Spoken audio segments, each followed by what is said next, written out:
nais niyang malusot ang Vice Presidente sa mga akusasyon tungkol sa pagkasta ng confidential funds.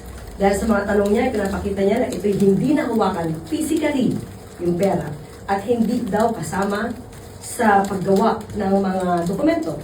Pero tandaan po natin, mismo ang witness ay umamin na ang nagputos na ibigay ang confidential fund, buo ay 125 million ay utos ng Vice Presidente sa kanyang security officer na si Colonel Lachica. Pagdating sa OVP.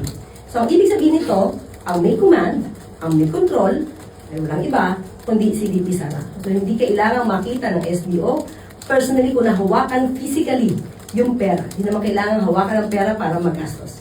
Pwedeng iutos lamang ito. At, muli, makikita dito ang control, ang command ay nanggagaling sa Vice Presidente at yung mismo ang inamin ni SDO or rather ex-SDO ng OVP na si Gina Acosta. Hindi siya nagpatumpik-tumpik na aminin na ang lahat ng nag-utos nito ay walang iba kundi si Vice Presidente. So para po sa palasyo, na-establish talaga yung accountability ni Vice President Duterte pagdating dito sa paggasta ng confidential funds. And I just want to go to this particular answer ni Acosta na naging paulit-ulit recurring during the trial. Yung nag-rely siya kay Colonel Lachica, siya pong nag-implement sa ground at wala siyang kinalaman doon. And all the information, according to Lachica, ay confidential kaya hindi niya na-relay kay Acosta. Is there a need to further investigate Lachica's role in the implementation of confidential funds? Kasi sabi naman po ng AFP today, ay hindi na po sila, tinigil nila yung investigation sa AFP part, pero pinapaubayan na nila sa ombudsman, itong kay Lachica.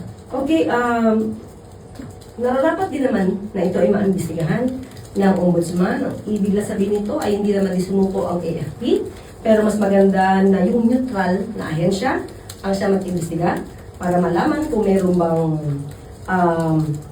kasalanan, pakikipagsabuatan para magastos itong confidential funds.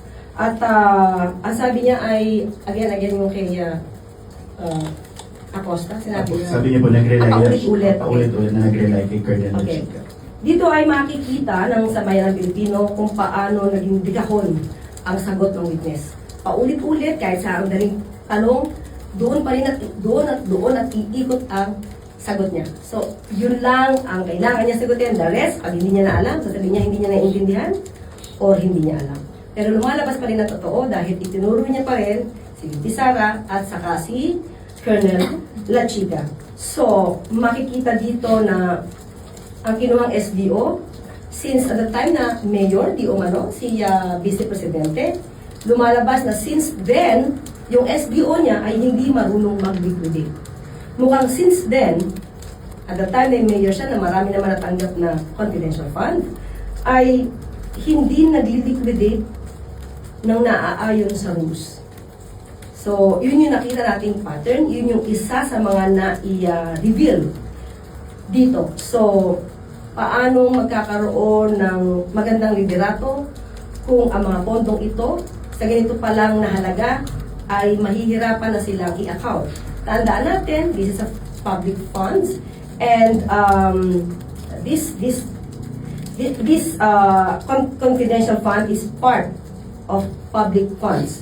So, kapag hindi ito na i-account ng mabuti at hindi naman ito sa ngayon na papasinungalingan ng Vice Presidente na siya talaga ang nakakuha ng pera upang gamitin sa kanyang pagpoprotekta, pansariling pagpoprotekta, at siya ang nakapirma sa liquidation report. So kapag hindi na si ayos mabuti at nawawala ang mga dokumento, ang ibig sabihin niya may prima facie evidence na ito ay nagamit ng personal.